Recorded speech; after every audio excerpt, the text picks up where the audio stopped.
about to go right into Kaneohe. This one, you hear it mispronounced in a lot of different ways. The most common one, I think, is Kaneohe. The letter E, they pronounce it as that, I don't know, a Y sound or IE or whatever you want to pick in English. There's a lot of ways to spell that sound. Okay,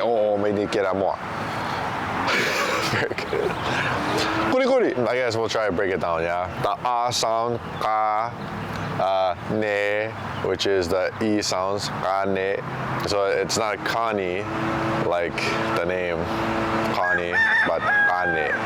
Kaneohe, when you see that E again at the end, it should sound like the first E, Kaneohe. And I'm overemphasizing, but Kaneohe is the way that you want to do that.